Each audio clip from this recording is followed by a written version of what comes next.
halkani waa Washington laanta Soomaaliga idaacadda VOA oo aad si toos uga dhageystaan magaalooyinka qaar iyo caalamka oo dhan oo aad nagala socotaan boggeena internetka ee voasomali.com. subax wanaagsan dhegeystayaal idilkiinba meel kastoo aad joogtaan waa xad bisha juunna waa 3 sanadka 2018 idaacadda saaka iyo caalamka waxaa wadajir halkan idinkala socodsiinaya anigoo ah Jamaal Axmed Cusmaan iyo Xuseen Barre Aadan.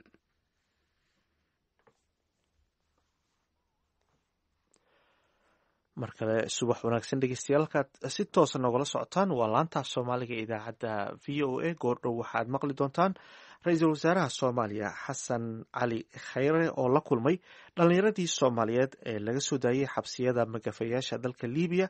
warbixin ayaanu idinka haynaa. waxaa sidoo kale dhegeystayaasha aan u haynaa maxkamad ku taala magaalada Mandera ee dalka Kenya oo xukun 30 sano ah ku riday 2 haween oo Soomaaliya kuwaas lagu eedeeyay inay ilmo yar si sharci darro ah u soo dhoofiyeen. warbixin ayaanu sidoo kale idinkaga haynaa. qodobadaas iyo kuwo kale ayaad maqli doontaan, balse marka hore dhegeystayaal waxaad ku soo dhowaataan warkii dunida. waa tahay Xuseenow, dhegeystayaasha waxaanu ka cudur daaranaynaa in cilad yar oo farsamo ay iska jirto, ha yeeshee qodobada wararka ugu waaweyn haddaan u dulmarno waxaa ka mid ah wasiirka gaashaandhigga Mareykanka Jim Mattis ayaa cambaareeyey militariyeenta jasiiradaha lagu muransan yahay ee koonfurta Shiinaha, waxaana uu sheegay in hubka dhowaantan la geeyey aaggaasi uu ujeedkiisu yahay baqdingelinta dalalka la deriska ee Shiinaha.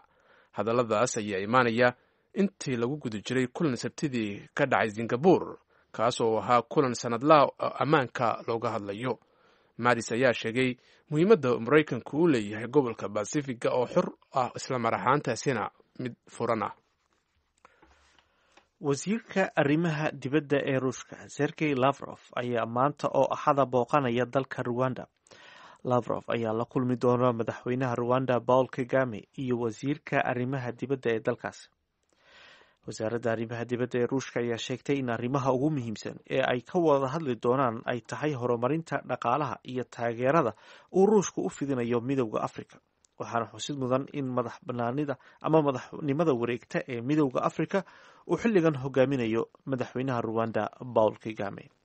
booqashada Lavrov ee Rwanda ayaa kusoo beegmaysa kadib markii uu bishii March ee sanadkan uu socdaal ku soo maray 5 dal oo qaaradda Afrika ah, taasi oo u muuqata inay qayb ka tahay dadaalka ay dowladda Ruushku ku doonayso in ay sameeyaan ama ay saameyn ku yeeshaan siyaasadda qaaradda Afrika.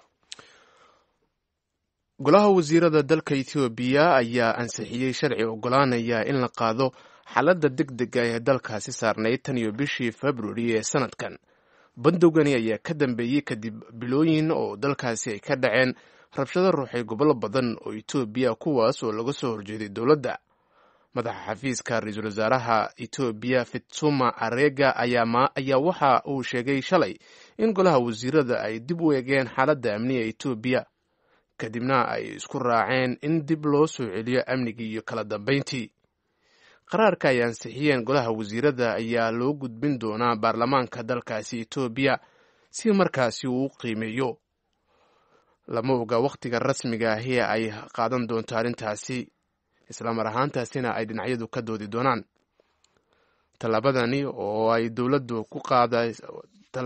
dowladdu ku qaadayso xaalad degdeg ah ee saarnayd dhammaan Ethiopia ayaa noqonaysa isbeddelkii ugu weynaa ee uu ra-iisul wasaaraha cusub dalkaasi la yimaado Abiy Ahmed, waxaana sida cad uu sheegay inuu doonayo in Ethiopia uu ka sameeyo isbeddello siyaasadeed. halkaa dhegeystayaal nagala socotaan waa laanta af Soomaaliga idaacadda VOA oo si toosa idinka imanaysa Washington. waa tahay dhegeystayaal wararka caalamka haddii aan kusii socono, madaxda ama wasiirada maaliyadda ee dalalka xulafada dhowla ah dalka Mareykanka ayaa waxa ay aada uga caroodeen maamulka madaxweyne Trump oo cashuur dheeraada ku soo rogay macdanta ama birta laga soo dhoofiyo dalalkaasi oo ay ka mid yihiin Canada, iyadoo lagu wado in shir madaxeedka 7 wadan ee dunida ugu hodansan ee G7 summitka loo yaqaano oo toddobaadka dambe ka dhici doona dalka Canada arrintaasi lagu soo hadal qaadi doono. 7 dal ee kale ee xubinta ka ah G7-ka marka laga reebo Mareykanka ayaa waxa ay weydiinayaan wasiirka maaliyadda ee Mareykanka in uu madaxweyne Trump u gudbiyo fariin ah in ay aada iyo aada uga xumaadeen qodobkaasi ama tallaabadaasi uu madaxweynaha maraykanku qaaday ee uu cashuurta ku kordhiyey dalalkaasi xubinta ka ah isbahaysiga maraykanka ama xulafada dhow ay wadaagaan dowladda maraykanka. dhegeystayaasha waxaanu u sheegaynaa in cilada dhinaca farsamada ahi ay jirto, ha yeeshee qodobada aan idaacadda ugu hayno oo aan doonayno in ay nala dhegeystaan waxaa sidoo kale ka mid ah ra-iisul wasaaraha soomaaliya xasan cali khayre ayaa habeenkii xalay ahaa magaalada muqdisho waxa uu ku qaabilay islamar ahaantaasina uu afur la qaatay qaar ka mid ah dhalinyaradii xabsiga dalka libiya laga soo daayey xabsiyada dalka libiya laga soo daayey ee dhowaantan magaalada muqdisho dib ugu soo laabtay. waxaa ra-iisul wasaaruhu uu sheegay in dowladdu ay baadigoob ugu galayso islamar ahaantaasina ay bartilmaamidsanayso cid kasta oo dhalinyaradaasi markaa dhibaatooyin u geysatay, isagoo sheegay in ay sharciga la tiigsan doonaan. warbixin arrintaasi ku saabsan ayaanu idiin soo gudbin doonaa. ha yeeshee sidoo kale waxa aad maqli doontaan dalka Kenya, gaar ahaan gobolka waqooyi bari waddankaasina wararku waxa ay sheegayaan in maxkamad ku taalla magaalada Mandera ee dalka Kenya ay xukun 30 sano ku riday 2 haween oo Soomaaliya kuwaas oo lagu eedeeyay inay ilmo yar si sharci darro ah u dhoofinayaan, iyadana warbixinayaad markaasi dhowaantan ku dhageysan doontaan oo aan idiin soo gudbin doonaa. ha yeeshee Maraykanka ayaa diiday qaraar markaasi Maraykanka waxa uu shalay hortaagay qaraar ay dowladda Kuwait gudbisay golaha amniga ee qaramada midoobay kaasoo looga dalbanayay in lagu badbaadiyo shacabka Falastiiniyiinta. sidoo kale qaraarkan waxa uu Maraykanku isna golaha horgeeyay in Xamaas lagu eedeynayo rabshadihii dhowaan ka dhacay, waa isna la diiday qaraarkaasi. halkaad weli dhegeystayaal nagala socotaan waa laanta af soomaaliga ee v o a. subax wanaagsan ayaan mar kale idin leenahay dhegeystayaal. waxaa xusid mudan in weli jirto cilad farsame oo dhinaca farsamada ah, balse marka ciladaasi ay hawada ka baxdo ayaan dib idinku soo noqon doonaa.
subax wanaagsan dhegeystayaal, halkaad weli naga dhegeysanaysaan waa v o a. waxaanu dhegeystayaal ka cudur daaranaynaa in cilad dhinaca farsamada ay jirtay, taasoo aan filayin hadda xalkeeda la helay. qodobada idaacadda idinku hayso sidaad hordhacaba aad ku maqasheen waxaa ka mid ah ra-iisul wasaaraha Soomaaliya Xasan Cali Khayre ayaa la kulmay xalay dhalinyaradii Soomaaliyeed ee laga soo daayay xabsiyada magafiyaasha Libiya, waxaana uu sheegay in dowladdu ay wax kastoo karaankeeda ay dhalinyaradaas ku taageerayso ay samayn doonto. warbixintan waxaa magaalada Muqdisho ka soo diray wariyaha v o a xasan kaafi qoyste. ra-iisul wasaaraha Soomaaliya Xasan Cali Khayre ayaa degmada Xamar Jajab ee gobolka Banaadir kulan afur soo dhaweyn iyo xog waraysiba isugu jira kula qaatay dhalinyaro tahriibayaal Soomaaliyeed oo dhawaan laga keenay dalka Liibiya kuwaas oo tiradoodu gaarayso 151 xubnood. kulankan afurka ah oo uu soo abaabulay maamulka gobolka Banaadir ayaa waxa ka soo qayb galay mas'uuliyiin ka tirsan golayaasha kala duwan ee dawladda, ururada bulshada rayidka degmada Xamar Jajab iyo ehelada tahriibayaasha. waxaana muddadii uu soconayay kulankan uu ra-iisul wasaaruhu ka dhageystay dhalinyaradan warbixin ku aadan waxyaaladii ay kala kulmeen ragga magafayaasha loo yaqaano ee ay gacanta ugu jireen. Cabdiwaasac oo ka mid ah dhalinyarada muhaajiriinta ee laga soo samata bixiyay gacanta magafayaasha ayaa ka warbixiyay waxyaabihii ugu murugada badnaa ee ay kala kulmeen xabsiyadii ay ku jireen. haddii aan dareenkayga ka sheekeeyo kulley miidiyaha in badan baad la socoteen dullinimada iyo cadaadinta caburinta ku dulnoolaanshaha iyo handadashadii iyo dhibaatooyinkii aan soo marnay maanta Soomaali wax ka daahan maaha. runtii marxaladahan soo marray haddii aan aado qodob iyo laba ka soo qaado wax aad u foolxun waanaad ka dheregsantihiin. waxaan awood ugu weynay walaal Soomaaliyeed oo naga dhintay muddo 3 cisho inaan aasno. marxalad ka foolxun ma jirto. wixii la gubayay waad aragteen, wixii la dilayay waad aragteen. waxyaabo fara badan oo aan maanta inaan ka sheekeeyo ay foolxumo tahay ama qalbi xumo fara badan keenaysaana way jiraano hadallo badan oo afku diidaa jira. waxay indhuhu arkaan oo afku diido fara badan baa jira. marka waxaan leeyahay walaal haddii aad maanta tamar aad walaalka ku caasta aad weyday oo meydkii lacag la weydiiyey la yidhi haweeniyha soo dirta lacagtan ilaa lacagtaa laga helayn kama warbixin kartaan. marxalad ka foolxun oo lasoo maraa ma jirto. runtii waxaan leeyahay dadkeenu markii hore khalad bay u yaaceen. Cabdiwaasac ayaa dhanka kale sheegay in mar haddii ay ku soo hongoobeen safarkii dheeraa ee tahriibka ay maanta u furan tahay fursado kale oo loo baahan yahay inay si weyn uga faa'iideystaan. wadooyinka noo furan waxaa ka mid ah wixii aanu dal shisheeye iyo Yurub ka doonanay maanta xaqiiqo dalkaygu taagan yahay. dalkaygu waa dal barwaaqo soorana mana aanan fahansanay. runtii waanu indhala'ayn oo daaran dad shisheeye ay dhisteen dal ay qurxisteen baanu damacnay inaanu ku soo noolaano. taayagina waan dayacnay. laakiin maanta waxaanu ku baraarugsannahay dalka aanu tegayna inay rag leeyihiin, dalkan aanu ka tegayna ka hordayna inaan anagu leenahay. taa waan ku baraarugsannahay haddaan nahay dhalinyarta Liibiya ka soo noqotay. waxaa kaloo aanu ku baraarugsannahay dalkan inaan la naga lahayn. ciiduna had iyo jeer ay su'aalna weydiinayso. arladu su'aal bayna weydiisay, su'aashiina jawaab baa loo baahan yahay. dhammaan annaga su'aasha jawaabtii waa noo helay. laakiin inta nala aragtida iyo aragtida fiican inta wadata waxaan leeyahay su'aasha jawaaba loo raadiyay. dalkeenu su'aal bayna weydiinaya. wuxuu leeyahay dadkaygii mee dadkii igu dul noolaa mee dadkan igu dul noolaa ma daaqsin baad ku joogtaan mee dareenkii wadaninimo. su'aashaasuu dalkiina weydiinaya. waxaa loo baahan yahay haddaba su'aasha jawaabteedii inagoo bixinayna muwaadinimada iyo lahaanshaha dhulka inagoo cadaynayna dalkeena inaynaan ka tegin. qodobka labaad aan la dagaalamayna waa maxay? waa cudurdaar. cudur baa jira ingiriiskii nagaga tago qabiil la yidhaahdo. cudurkaasi intuu jiro maanta wax horumaran la yidhaahdo ama aynu dalalka adduunka hiigsan karraa ma jirta. himiladeenna waa been. waxaan nahay ninkii isagoo soo jeeda riyooday intay marxaladda aan taaganna. waxaan idinkala dardaarmayaan leeyahay annagu inta dhalinyarta Liibiya ka soo noqotay haddii aan nahay maanta waanu ka baraarugsannahay qabyaaladda waxa la yidhaahdo.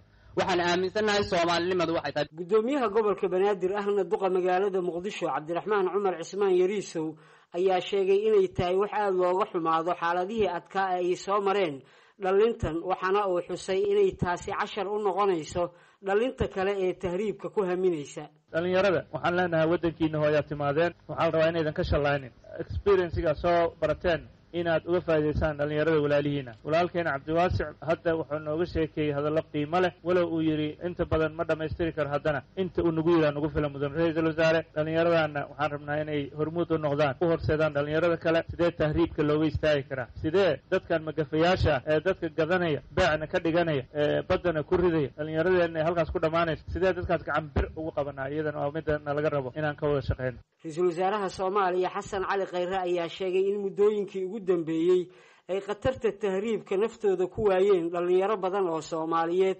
waxaana uu hay-adaha amniga ugu baaqay in xoogga la saaro sidii looga hortagi lahaa kooxaha wax tahriibiya.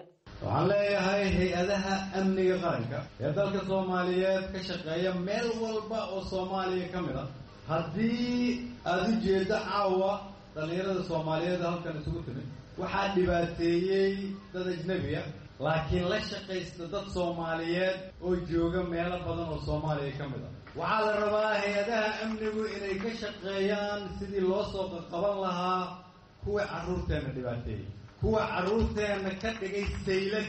haddii aad Soomaali tahay oo aad adiguna la baxday magafe waa inaad ogaataa dowladda Soomaaliyeed inay tahay madaasho waa ka daba imaan doona waa lagu soo qaban doona waa laga jaasayn doona maalin baana cadaaladda lagu warkeeni doona hadii la yiraahdo waxaan leeyahay kuwa dhalinyarada ah oo wadankiina ku soo laabtay waan ogahay anaa soo maray da'diina oo markaan da'diina la ekaa laakiin waxaan rabaa inaan idiin sheego hamiga iyo saraha adduunyada aad filmada ka daawataan oo aad rabtaan inaad aadaan oo aad u qaxdaan idinku iskama lihidina waddan walba oo aad tagtaan waxaad rabtaan inaad u tagtaan inaad laydinkugu dulqaato meesha aad u aadaysaan in laydinkugu dulqaato waa meelaadan idinku lahaynina ugu dambayntii ra-iisul wasaaraha Soomaaliya ayaa muhaajiriinta ku soo laabatay dalkoodii hooyo kula dardaarmay inay wadankooda aaminaan dib u dhiskiisana ka shaqeeyaan waxaan idin leeyahay dalkiina ku soo dhawaada uguna soo dhawaada in meelihii aad u socoteen oo kale halkan aad ka dhigtaan dalkan aad dhistaan kuwa idinka waaweyn aad tirahdaan qabyaaladda iyo musuqmaasuqa iyo laaluushka iyo nanjeclaysiga laalaabka aqbali mayno inaad tiraahdaan annagaa soo aragnay meelaan dalkeenna ahayn sida laysugu daciifiyo laysugu gumayso ma yeelayno mar dambe inaan qaxno haddii aanay jirin rajo annagaa rajadii abuurayna waxaan idin leenahay ku soo dhawaada Soomaaliya cusub iyo rajo cusub inkastoo ay dhalinyaradan tahriibayaasha ee afurka la qaatay mas'uuliyiinta sare ee dawladda ay ka warbixiyeen waxyeeladii ka soo gaartay safarkoodii tahriibka iyo murugadii ay u xambaariyeen qoysaskooda ayaa misana waxaa jirta in qaar kale oo ka mid ah dhalinyarada Soomaaliyeed ay iminka xusulduub ugu jiraan sidii ay naftooda ugu biimeyn lahaayeen wadadii ay kuwani ku soo hungoobeen. Xasan Kaafi Qoyste, VOA, Muqdisho.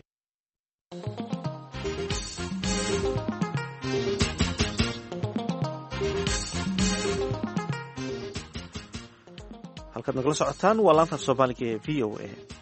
maxkamad ku taala magaalada Mandheera ee dalka Kenya ayaa xukun 30 sanadood ku riday laba haween oo Soomaali ah.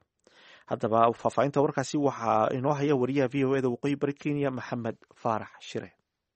xukunkan ku dhacay labadan gabdhood ee ka soo jeeda deegaanka Mandheera ayaa waxa uu noqonayaa mid inta badan dadka gobolkani fajiciso geliyay kadib markay saxaafadda gudaha dalkani Kenya lagu soo daabacay Xaliima Aadan Xasan iyo Khayra Ibrahim Cali in maxkamadda magaalada Mandheera ay ku xukuntay 30 sano xarig ama 30 milyan qofkiiba inuu bixiyo taasoo isku celcelis ka dhigaysay 60 milyan oo lacagta dalkani Kenya haddii ay doonayeen inay bannaanka u soo baxaan.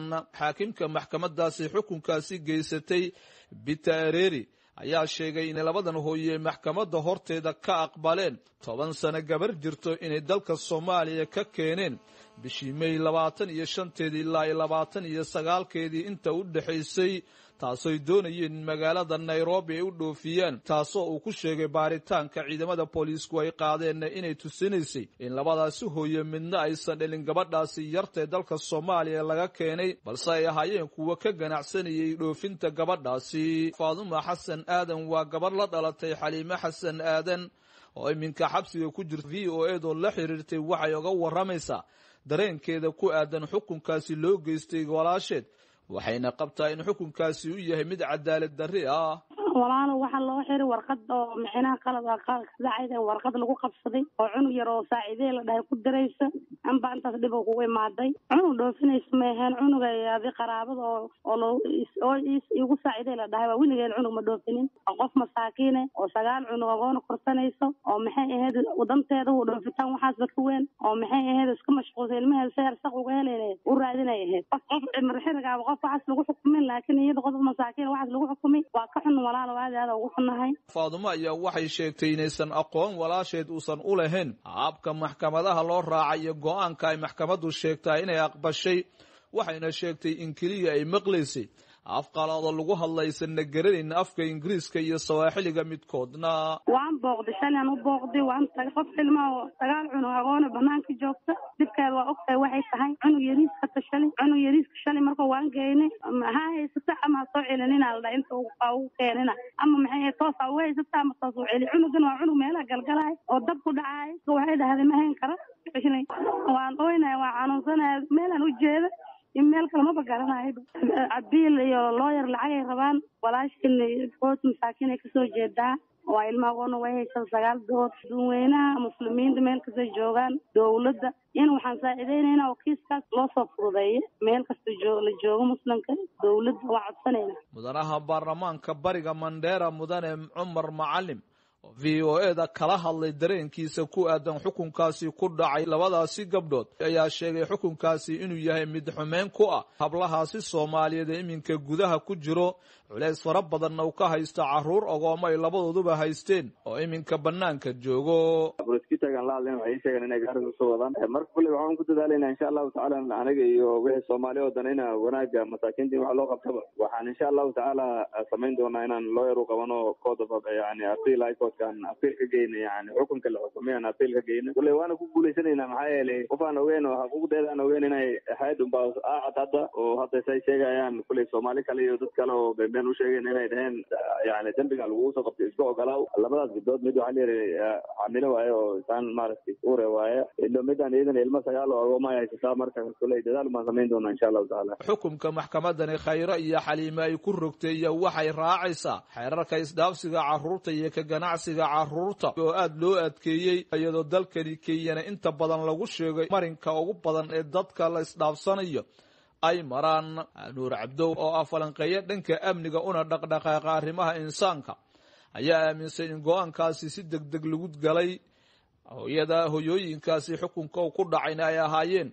kuwo aan aqoon u lahayn qaabka maxkamadda ay u socotay arrinta dadka markii la qabtay waxay ahayd talaadadii khamiistii maxkamadda xukunka ay bixisay xogay baaritaan ayaa loo baahnay nidaamka waa nidaam adag baqay arrintan human trafficking dadkan lisu gudbiyay wadamada u kala gudbaya Kenya waxa lagu sheegay inay tahay transit wadan transit lagu mariyay sanadkan soo dhaafnay waxa martay 20.3 milyan oo qof transit marka la hayo trafficking marka dawladda culays ay saaraysaa laakiin arrinta in qoto dheer loo yeeshay baaritaan loo yeeshay ahayd maxkamadana dadweynaha jahil badan ku jiro oo sharciga Kenya zayd uma aqaanaan wax bari hayo maanta u soo baxay oo dadkii sharciga u sheegay nidaam ku sheegayna ma jiraan Xaliima iyo Khayra gabadhii lagu soo dacweeyay oo magaceedu kaliya Sahra lagu soo koobay ciidamada booliiska dalkani Kenya ay dib uga tilaabiyeen xuduudda Kenya iyo Soomaaliya isku xirto taasoo ay ku sheegeen in gudaha dalkani Kenya ay ku sii sugnaan karin Maxamed Faarax Shire VOA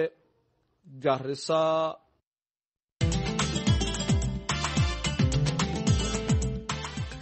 gobolka Ontario dalka Canada waxaa khamiista ka dhici doona doorashada gobolka taa oo muhiimad ballaaran u leh Soomaalida Canada maadaama ay gobolkaasi ugu badan yihiin daarta VOA waxaa nagu soo booqday Faarax oo Maxamuud oo kamid ah oo ah madaxa ururka saaxiibtinimada Soomaaliya iyo Canada oo xaruntiisu tahay Ottawa waxaana uu warramay Jaamac Buule Jaamac doorashooyinkaas waxay dhacayaan June 7 waxba kama dhimana runtii campaign xoog la socda dadka Soomaaliduna aad bay uga dhex muuqdaan maxaa yeelay musharaxiin baa jira Soomaaliyeed oo ka sharaxan magaalada Toronto 2 khiyaar ah oo kamid ah ragga magaalada xisbi baa haystay meesha liberal ah xisbigaasi runtii waxyaabo badan uu qabtay oo dan ugu jirto dan yarta waa jirtaa waxyaabo badan oo ku bariiqday oo lagu haysto oo lagu nacayna way jiraan marka waxa muddo dabayl change in socoto dabayshaasi marka xoogeeda intay tahay ku xirnaan doontaa qolada conservative-ka ah oo Doug Ford nin la yiraahdo uu hogaaminayo ilaa hadda wax platform ee la soo shirtageen male isaguna waa nin yani mataqaana waxyaabo badan waa ka warqabtaa meerkii wuxuu la dhashay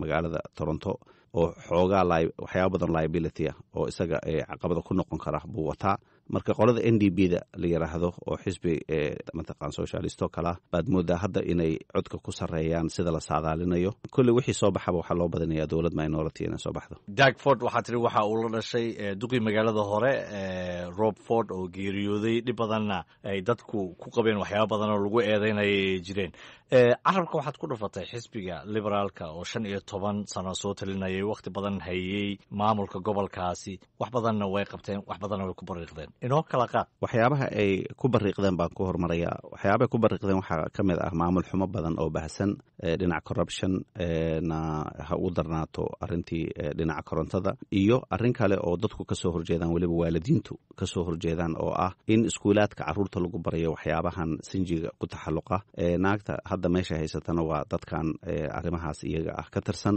marka aad baa dadku familiyadu waalidiintu uga soo horjeedaan in caruurtoodii wixii waalidku inuu baro ahayd ahayd qof weliba siyaasadda dhinaca u janjeerta ay ku soo khasabto in iskuulaadka lagu dhigo. arrintaasi dad badan bay taabatay oo conservative ama family value leh oo caruurtooda iyo mustaqbalkooda raba waxyaabahan inaan la barin oo lagu abaabin. intaas waa dhinac ay ku liitaan. dhinacyada ay ku fiican yihiin oo ay qabteen 3 qodob ugu waaweyn runtii marka la sheego. qodob wuxuu yahay jaamacadihii oo ay bilaash ka dhigeen, marka caruurta dhalinyarada danyarta ah markay iskuulka sare dhameeyaan awal lacag iyo deyn bay qaadan jireen, lacaga aad u fara badan bay geli jireen. laakiin generationka hadda dadka danyarta ah bilaash bay jaamacadda ku dhiganayaan. arrin marka aad u weyn oo annaga run ahaantii aad aan u danayno dadka Soomaaliyeed weeye. arrinta labaad waxay tahay dhinacii caafimaadka dawada oo dawadii ay bilaash ka dhigtay dhalinyarada da'dooda ka yarta 25 sano. guri kastoo Soomaaliyeedna 5-6 caruura jooga, lacag aad u fara badan baa ku baxda.